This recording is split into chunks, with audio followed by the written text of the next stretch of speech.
Welcome to the periodic table of history. We're going to look at Mark 9, 10, and barely into 11.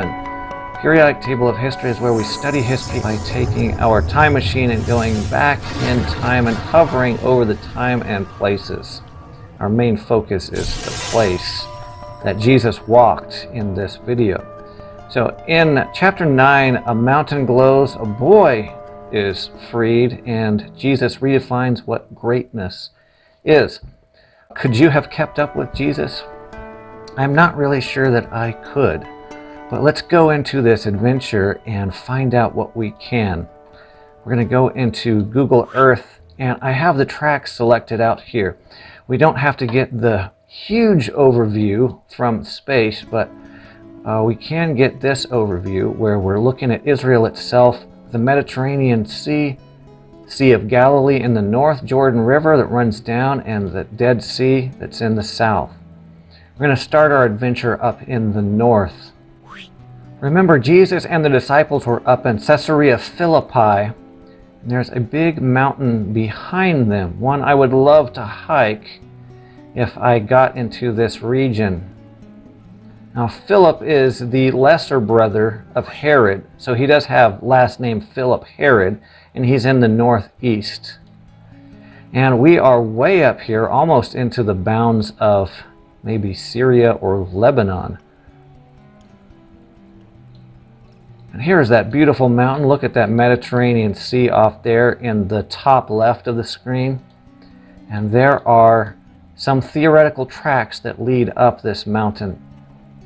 So all the disciples are there at Caesarea Philippi, and then Jesus takes a few select disciples up the mountain. Peter, James, and John are going to be led up that mountain. When Jesus took these three disciples up the mountain, they were going to see something fantastic. Now, just a precautionary note, this is where I think the transfiguration might have been, just based upon Mark, and that's just because Caesarea Philippi is mentioned right there in Scripture in chapter 9. Now, according to tradition, Mount Tabor might be the mountain of transfiguration, and that's the tourist area back in Israel. But I think this mountain is spectacular, and it's located right there above Caesarea Philippi. So this transfiguration would have been some supernatural occurrence that we probably can't fathom.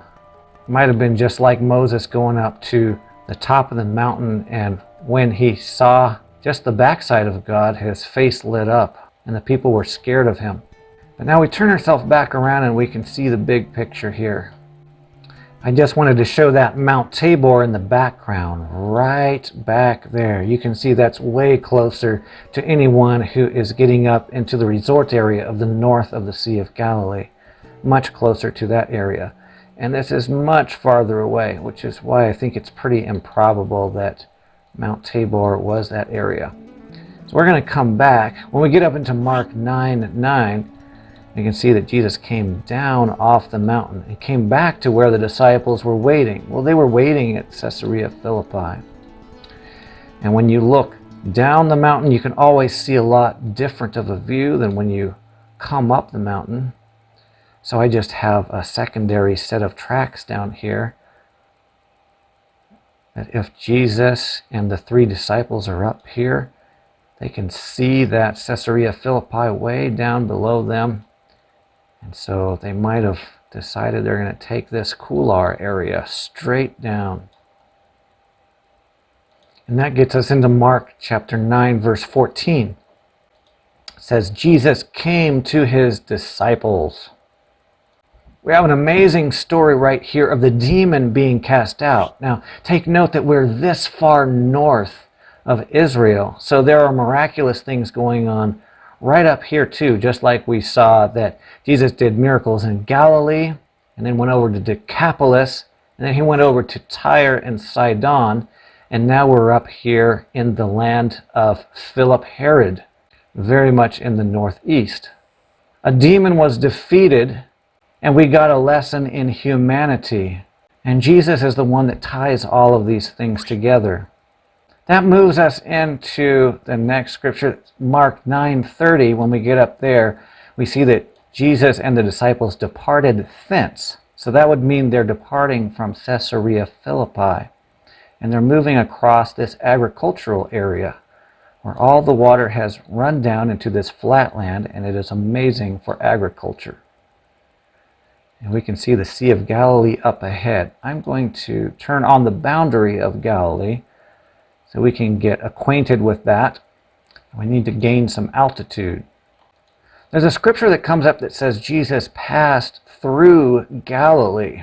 So we don't know how far he really went into Galilee, but we can see that in this purple, that could mean that he's just going right along here. I'll click so that he's going on his way to Capernaum in North Galilee, or he went through it as in he went in it, and then through a little bit and down into Capernaum. That takes us up to Mark 9:33. And Capernaum is that city right on the north of the Sea of Galilee. Now I want to show you the boundaries of Samaria and Judah, because we're going to get into that shortly. And that's because Jesus goes along this track, far side of Jordan, and then he makes his way into Jerusalem, a very dangerous city. So here's Galilee in the north, Samaria in the middle region, and Judah in the south. It's important for us to know those boundaries. So Jesus welcomed kids, he challenged wealth, and redefined power. Now, Jesus is always flipping the script on everyone that he meets. So let's get more acquainted with the tracks of Jesus. Now we're traveling south. Note the Sea of Galilee, and then we have the Mediterranean. We have the Mediterranean top right, we have the Dead Sea way off. The verbiage here I think is pretty clear because it states that Jesus and the disciples went to the far side of Jordan and cometh into the coast of Judea, going into Mark 10 verse 1. He might have made his way this way around Galilee, but I think the more direct route would have taken him down here, and he wouldn't have had any problem crossing the Jordan if he took this approach. So now Jesus is leaving everything that he has known. Nazareth is off to our right, and the Jordan is coming down. Remember, Jesus got baptized at the south of Jordan. He's going just about to that same spot. See, we get the clue because of that coast of Judea. Well, he's not talking about the Mediterranean Sea. If he went to the far side of the Jordan out here, the scripture would be talking about the coast of the Dead Sea that's close to Jericho and Jerusalem. Remember, all the minerals of this whole area for thousands of years have been draining into this Dead Sea.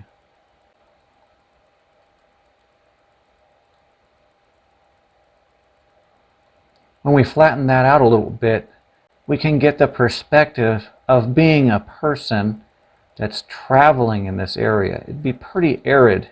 You could see why people want to wear that headdress so they can keep the sun off, and they can keep all the blazing sun that's bouncing off on the sand from hitting them.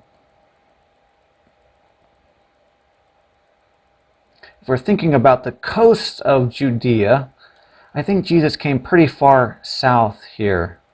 And you could see he could probably hit Jericho a little easier if he crossed the Jordan somewhere, but that word coast gives it away.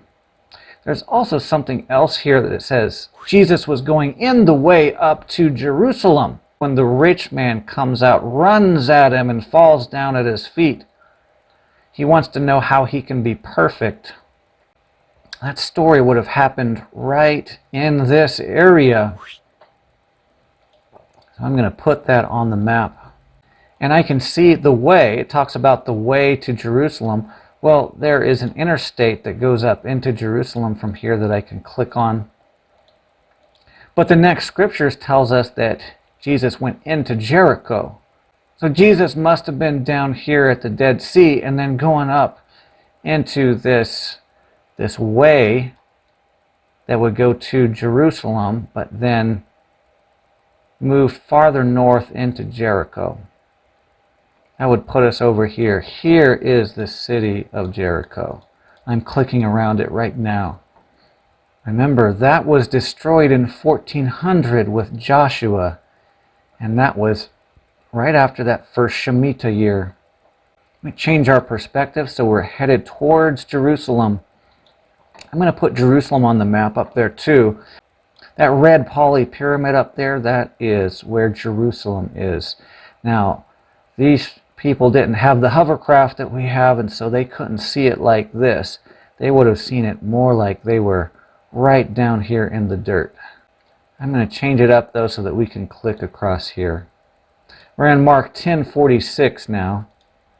They came to Jericho. This city was destroyed, and there was a prophecy that at the expense of the oldest to the youngest, the person that rebuilt this city would have all their people destroyed, and that's the same thing that actually happens. So this is the rebuilt Jericho. And then the scripture says, and as he went out of Jericho. So that means since we're headed towards Jerusalem, we came from the backside and we're going towards Jerusalem, we're right here at the base of this mountain. This is where that beautiful story of blind Bartimaeus was.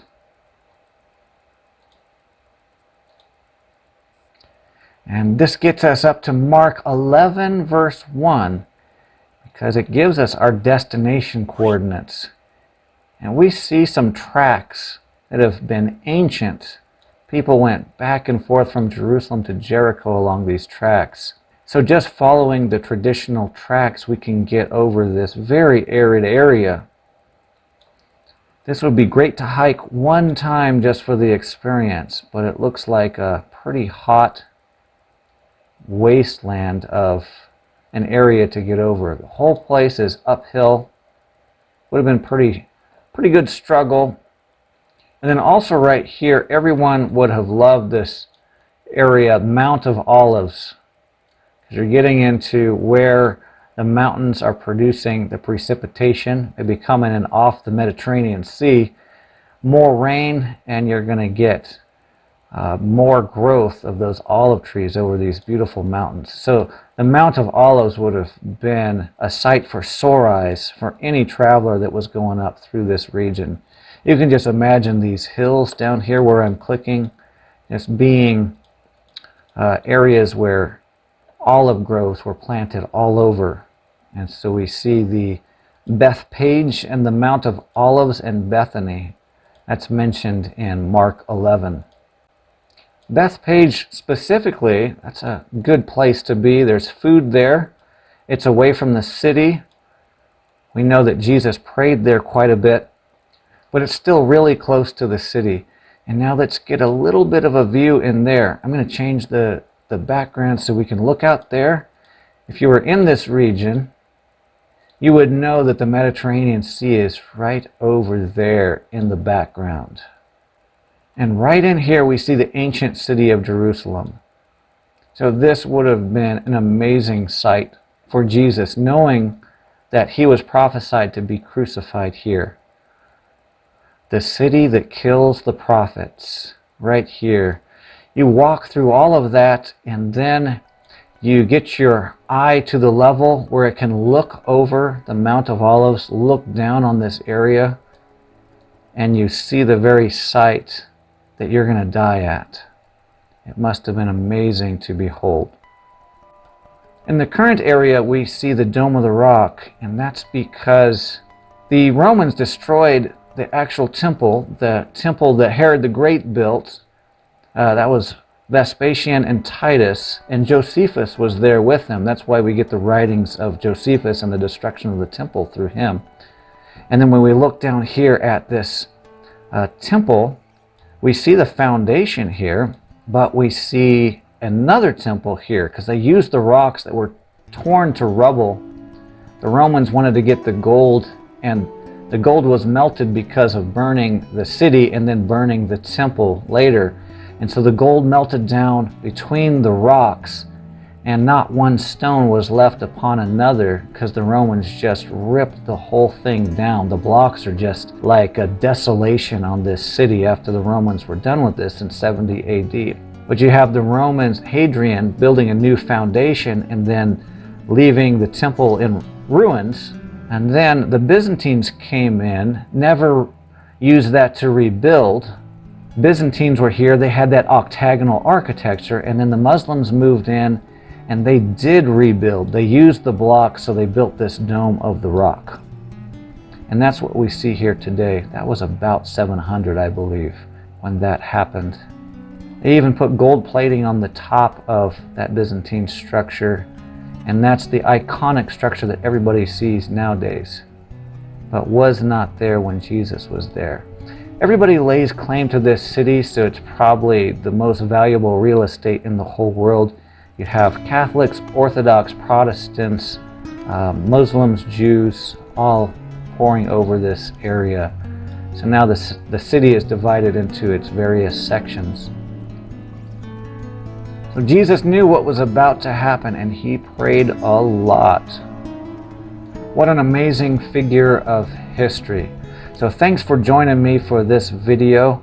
We're going to have another video that's going to start up in Mark chapter 11, because a lot of that secondary ministry happens right here in Jerusalem.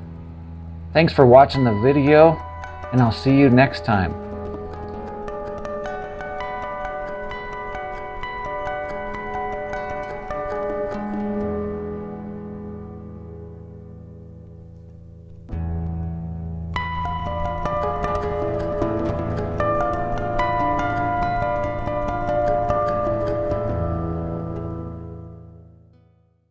Thanks for tuning in to the Periodic Table of History. Remember to like, share, and subscribe. For more videos, click on the channel name.